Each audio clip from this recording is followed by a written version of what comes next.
Avec une superficie de 322 462 km² et une population d'environ 20 millions d'habitants, la Côte d'Ivoire est présentée comme l'un des pays phares de la sous-région ouest-africaine, après le Nigeria. Cette position qui fait sa fierté sur le plan économique et du développement est loin de celle qu'elle occupe sur le plan sanitaire, avec une prévalence du VIH estimée à 4,7% selon la dernière enquête sur les indicateurs du sida réalisée en 2005 par les services du ministère de la Santé et de la lutte contre le sida. Il y a donc urgence. Pour contribuer à la réduction de ce taux, l'État de Côte d'Ivoire a suscité la création du projet d'urgence multisectoriel de lutte contre le sida, PUMLS. Je suis Adama Bamba, administrateur des services financiers, manager de projets de développement. Et dans le cadre-ci, je suis coordonnateur national du projet d'urgence multisectoriel de lutte contre le sida, en abrégé PUMLS, qui est un projet financé par la Banque mondiale. C'est un projet issu de la mise en commun de deux cadres stratégiques, à savoir le Plan stratégique national de la Côte d'Ivoire et le programme VIH-Sida multi-pays de la Banque mondiale pour l'Afrique, MAP2. Alors le PUMLS est la résultante de la volonté de l'État de Côte d'Ivoire de lutter contre le VIH-Sida et celle de la Banque mondiale d'accompagner l'État de Côte d'Ivoire à faire face donc aux besoins de la population dans le cadre de l'amélioration de la santé. Il est financé par la Banque mondiale à travers l'Association internationale de développement, IDEA. Le financement de la Banque mondiale vient aider la Côte d'Ivoire à atteindre les objectifs que la Côte d'Ivoire s'est donné pour lutter contre le VIH-Sida. Ce qui fait que cet appui de la Banque mondiale intervient, si vous voulez, dans toute la gamme d'activités qu'il faut pour faire face au VIH-Sida, c'est-à-dire la prévention, la prise en charge et la réduction de l'impact sur la population. Pour sa mise en œuvre, 4 régions ont été identifiées. La région des lagunes, la région du Sud Comoé, la région des savanes et la région des montagnes.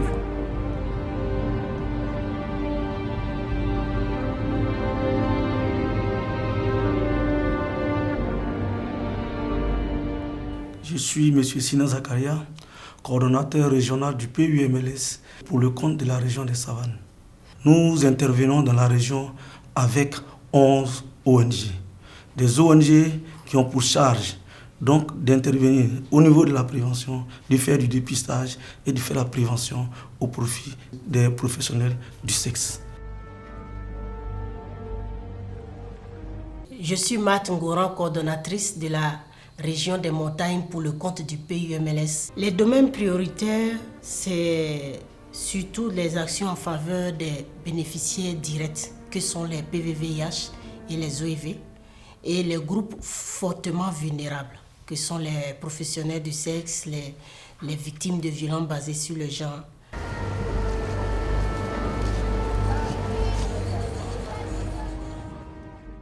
Je suis Nguessan Miko Léopold, coordinateur régional du PUMLS pour la région du Sud Comoé.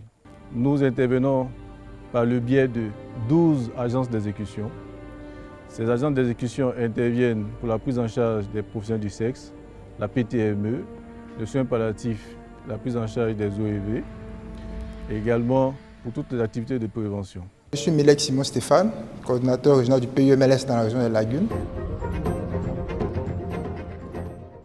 Le choix des 4 régions d'intervention du projet par les programmes nationaux, les comités sectoriels de lutte contre le sida, l'équipe de préparation du projet et les ONG répond au souci de complémentarité et de synergie d'action avec les autres partenaires financiers et techniques œuvrant dans la lutte contre le sida en Côte d'Ivoire. C'est donc en fonction des priorités en termes de besoins et tenant compte de la séroprévalence que les choix ont été opérés. Ce projet vise les populations qui ont été ciblées donc, dans le plan stratégique. Donc, pour citer certaines cibles de ces populations, c'est notamment les orphelins et enfants rendus vulnérables du fait du VIH-Sida, les personnes vivant avec le VIH-Sida, les professionnels du sexe, les femmes, les jeunes, les militaires, les policiers et, disons, de façon générale, la population. Il faut dire qu'avec l'appui que nous avons eu, on a innové en fait dans les activités. En particulier, on a fait ce qu'on appelle le témoignage à visage découvert. Le témoignage à visage découvert, c'est-à-dire on a des personnes vivant avec le VIH, militaires, qui se reconnaissent vivant avec le VIH, qui ont accepté de tourner dans les différentes casernes pour dire aux autres militaires que nous sommes porteurs de VIH, mais nous vivons normalement. Avant le démarrage de cet important projet de haute portée sociale et communautaire, l'unité de coordination a pris toutes les dispositions nécessaires pour l'appropriation des mécanismes qui y sont rattachés. Des dispositions qui se résument essentiellement en la sélection des agences d'exécution, l'organisation d'ateliers de renforcement des capacités des acteurs sur les différentes procédures du bailleur, l'équipement en matériel roulant, informatique, bureautique, etc. Depuis le dernier trimestre de l'année 2008, le projet d'urgence multisectoriel de lutte contre le sida a entamé sa phase de mise en œuvre effective. Lorsque le PEMLS démarrait en 2008, dans la région des Savanes, vous avez des départements qui n'avaient pas d'appui financier des bailleurs. C'est le cas de Tingrela. Vous avez des zones comme Bengue qui n'étaient pas véritablement assistées. Je ne dis pas qu'il n'y avait pas des actions de lutte contre le VIH-Sida, mais il n'y avait quasiment pas d'assistance. Et nous nous sommes insérés dans ce cadre. Nous apportons ce que nous pouvons faire, mais même à ce jour, le besoin y reste énorme au niveau de la Côte d'Ivoire. Le département de Mans a 32 centres de santé, y compris le CHR. Donc vous comprenez que ces 32 centres de santé produisent beaucoup de déchets.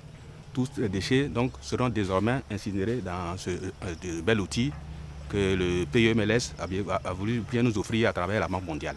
Le département de Biancouma, jusqu'à l'avènement du PEMLS, évidemment il y avait des ONG, mais la PTME dans la population, envers la population, il n'y avait pas un service, il n'y avait pas un projet comme ça sur le terrain. Sur le terrain, les partenaires de mise en œuvre ou encore les agences d'exécution se sont mis à la tâche, chacun selon son domaine d'intervention, avec un réel espoir de donner de la joie de vivre à la population pour laquelle ils travaillent. Quelques mois ont suffi pour avoir des résultats somme toute encourageants. Que dire des bénéficiaires qui retrouvent en ce projet d'urgence une lueur d'espoir pour leur bien-être? L'ONG Osez Espérance, par la voix des OEV, dit merci au PEMLS d'être venu nous rendre visite, car cela nous fait énormément plaisir. Que Dieu vous bénisse pour tout ce que vous faites pour nous depuis votre arrivée et dit que l'ONG Osez Espérance est parmi les premières ONG bénéficiaires. Je pense que depuis l'arrivée de PEMLS, les enfants sont heureux parce que le PEMLS paye la scolarité de certains enfants. Le PEMLS paye même le transport de certains enfants. Le PEMLS donne des kits alimentaires à certaines familles, ce qui est très important. Donc déjà pour ça, on vous dit merci. Merci pour tout. Pour l'atteinte de ces objectifs, le projet bénéficie du soutien et de l'implication des autorités sanitaires et administratives dans ces différentes régions d'intervention. Quand vous prenez le secteur public, par exemple les programmes du ministère de la Santé, je prends le programme national de prise en charge des personnes vivant avec le VIH-Sida, le PENPEC. Donc il y a le mandat de l'État de Côte d'Ivoire de gérer les questions de prise en charge des populations, en tout cas des personnes malades qui vivent avec le VIH-Sida. Alors ces structures, bien entendu, on ne les met pas en compétition, puisqu'elles ont le monopole dans leur secteur. Alors, ce qu'on fait, c'est dire, en fonction de la démarche de la Banque mondiale, qui est d'appuyer le leadership, on s'est dit, OK, on signe une convention avec ce programme. Mais sur la base d'un plan d'action que le programme propose. Les candidats ONG et structures soumissionnent à des propositions qui sont faites. Et ces propositions sont examinées par le Conseil national d'approbation.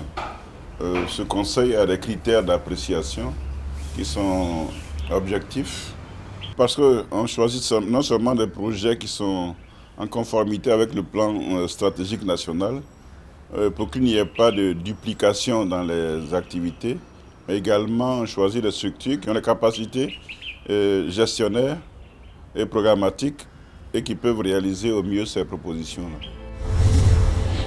La collaboration avec le PEMLS, elle est très bonne.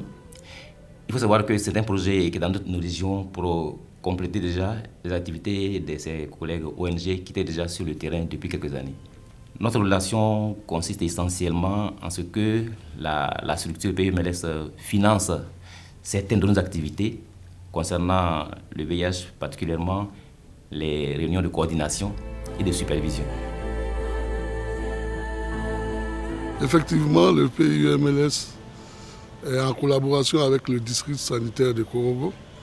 Nous menons des activités de lutte contre le VIH-Sida dans les domaines de la PTME, des CDV, de la prise en charge et de suivi au laboratoire. Sur le terrain, les ONG mènent effectivement des activités, mais leurs rapports sont transmis à la direction départementale. De deux, les ONG aussi, nous les mettons à contribution dans la recherche des perdus de vue autour des sites. Il faut noter que la cellule technique d'appui aux initiatives locales travaille pour le comité régional de lutte contre le sida. Et en ce sens, nous sommes chargés d'élaborer le rapport de toutes les activités de lutte contre le sida de la région des Savanes. Ce rapport comprend le rapport de tous les acteurs, les rapports de tous les partenaires.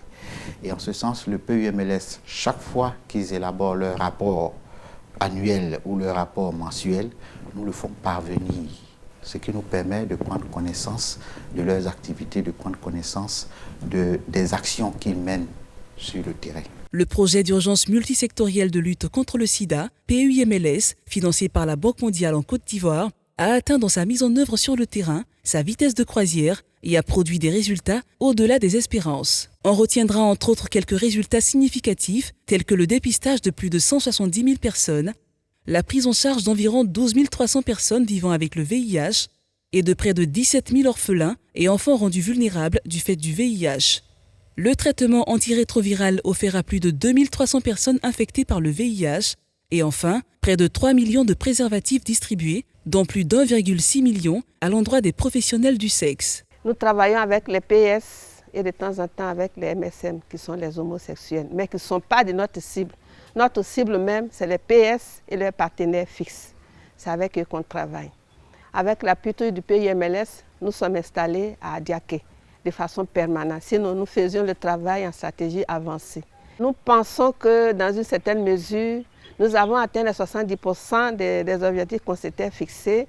Et c'est la raison pour laquelle le PUMLS nous a reconduit encore, parce que nous avons travaillé 6 mois. Et maintenant, nous reconduit pour 1 an.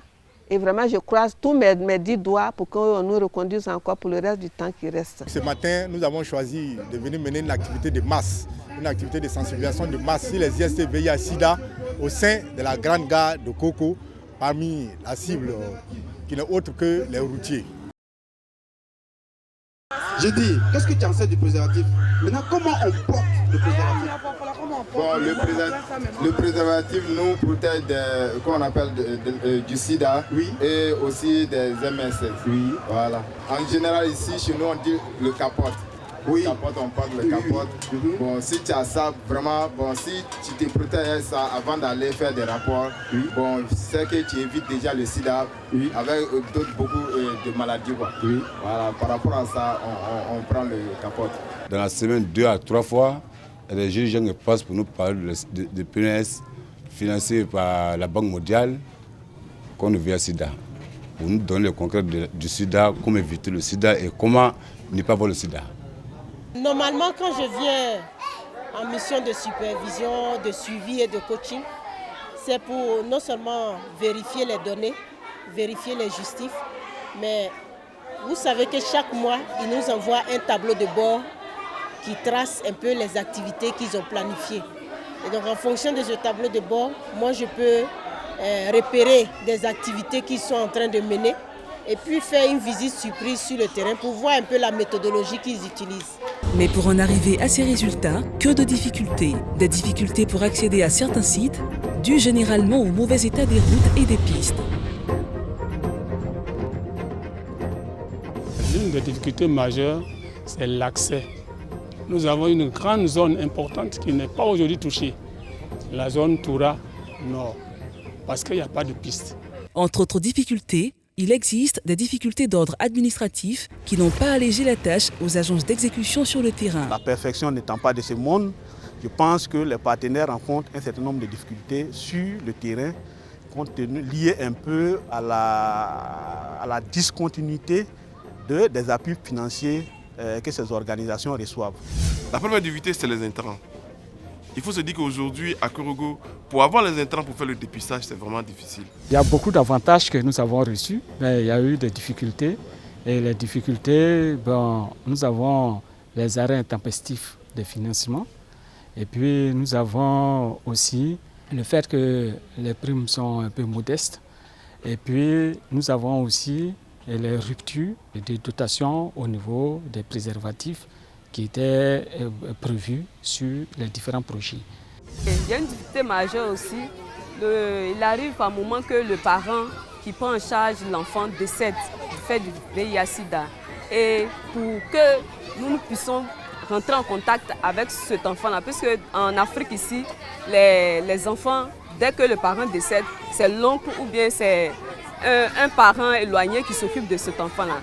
Et on perd le contact de cet enfant-là. Or, nous voulons que tous ces enfants-là, on puisse les récupérer pour une bonne éducation, pour une bonne prise en charge et pour une bonne insertion sociale. Le PUMLS, dans sa stratégie de départ, a pensé à la pérennisation des activités. Mais en quoi faisant? En renforçant le leadership national. Nous intervenons par exemple au niveau des sites de santé à travers le PENPEC et des districts sanitaires. Ça veut dire quoi? Si d'aventure le PUMLS n'est pas là, les districts sanitaires, le PENPEC peuvent mener convenablement leurs activités sans grande difficulté. Au niveau des ONG, nous essayons donc de les former à la pérennisation, les inciter à créer des activités qu'on appelle généralement AGR, mais des activités génératrices de revenus, de telle sorte que ces ONG, une fois que les financements des partenaires sont venus à échéance, puissent se prendre elles-mêmes en charge. Parce qu'un partenaire qui intervient dans une région, c'est pour une durée bien précise et tôt ou tard, le partenaire repartira. Je crois que le bilan il est bon, mais cependant, nous avons rencontré certaines difficultés dans la mise en œuvre de ce projet. En ce qui concerne notre bailleur, nous avons constaté beaucoup de retards dans les financements, ce qui nous a amené à connaître quelques retards dans la mise en œuvre de notre plan d'action. Et en termes de coordination, le constat que nous avons fait sur le terrain, c'est qu'il manque une certaine synergie d'action entre les bénéficiaires du projet d'urgence multisectorielle de lutte contre le sida. Au niveau des perspectives et à venir, d'abord il faut souligner que le projet est un projet étalé sur 4 ans. Nous sommes en entame des 2 premières années. Donc, ce qui veut dire que nous sommes à mi-parcours du projet. Maintenant, les 2 dernières années qui restent, nos priorités vont se situer sur 2 niveaux. D'abord, le premier niveau, il faut accroître le renforcement des capacités de nos organisations dans les zones d'abord du projet actuel. Le PUMLS nous a permis de renforcer les capacités de nos structures et les capacités au plan institutionnel. Donc, il y a eu des médecins qui ont été formés au management, à la gestion, pour qu'ils aient la capacité de répondre même à l'exécution des procédures. Et ça aussi, c'est important. Et avec le PUMLS, nous avons donc, dans notre projet de convention, nous avons choisi surtout un appui en matière de prévention. Parce qu'on est avec plusieurs partenaires, mais en ce qui concerne le gap qui nous restait à combler, c'était en prévention. Et le PUMLS a décidé de nous aider dans la prévention. À mi-parcours, je vais dire que le bilan est positif parce que ça a permis à nos membres d'être vraiment actifs et ça a permis aux membres de s'épanouir. Parce qu'au départ, chacun était chez lui n'ayant pas de moyens. Bon, ils n'osaient pas sortir, ils n'osaient pas expliquer leurs problèmes. Et grâce au PUMLS, maintenant, ils arrivent à aller chercher leurs médicaments.